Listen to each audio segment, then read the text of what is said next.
Thank you so much, Congressman Sarbanes. Thank you to Senator Whitehouse and Congressman Cicilline for having me here today. Thank you to all of you for being here. It's great to be in Rhode Island today. And I was told we're in North Providence, not Providence, so I will make sure to get that right. I think I totally got that wrong. I'm Tiffany Muller, president of Citizens United Action Fund, a group that's harnessing the power of our 4 million members across the country to try to unrig the system so that every American has a say in their democracy and has a voice, not just the big donors and special interests.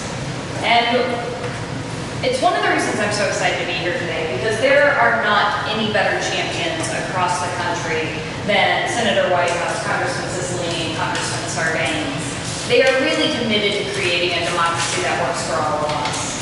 On the House side, Congressman Cicilline, Congressman Sarbanes, and the House Democrats have been hard at work. They've passed over 360 bills in the last 8 months. Let me say that again.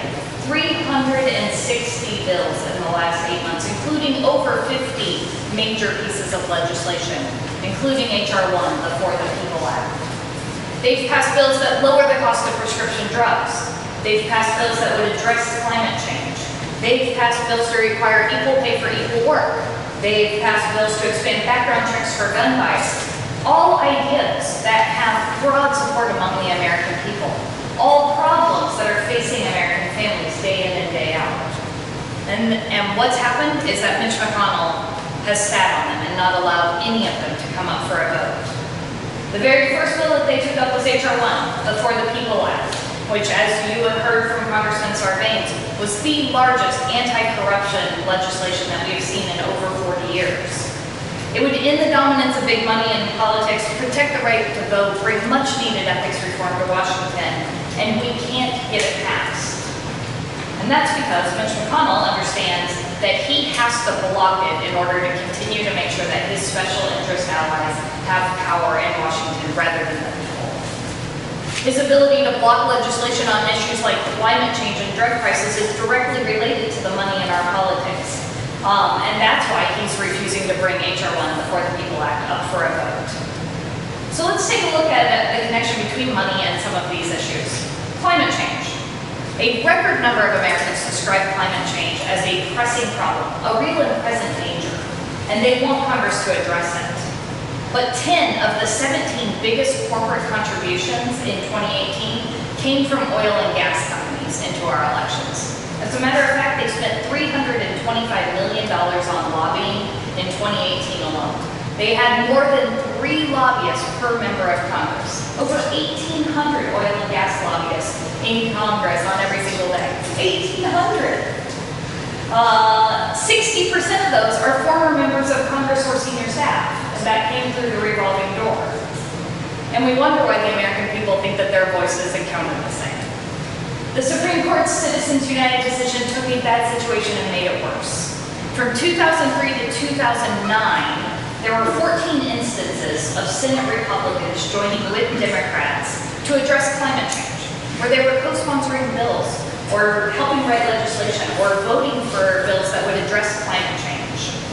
Since Citizens United in 2010, there have been 0. Not a single Republican has co-sponsored or voted for a bill that would address climate change since Citizens United. Look at drug prices. The pharmaceutical industry, you heard, gives $300 million a year in lobbying costs. Again, 3 lobbyists for every member of Congress. But they just got a $76 billion tax cut in the 2017 tax bill. But we have people across America who are having to ration their insulin and are dying because they can't afford it. And following the horrific shootings that we've seen in El Paso and Dayton, there's been renewed attention on background checks and addressing gun violence in our country.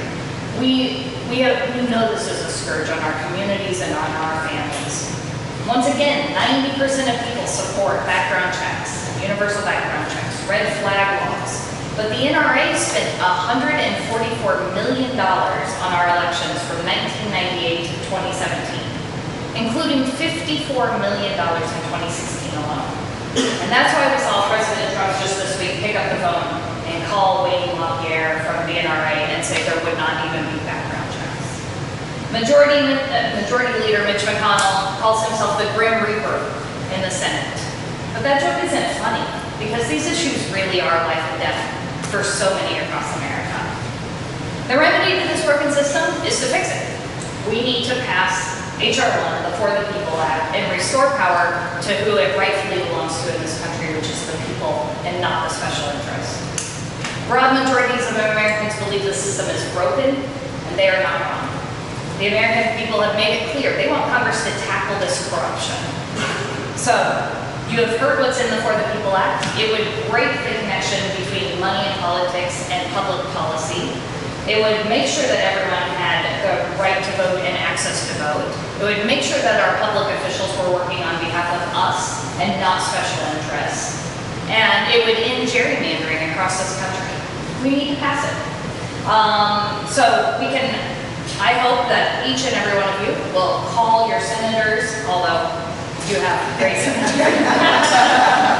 Call Senator McConnell and continue to put pressure on to pass the For the People Act, because we can have a democracy that works for the people, or we can have a democracy that continues to only work for the special interests.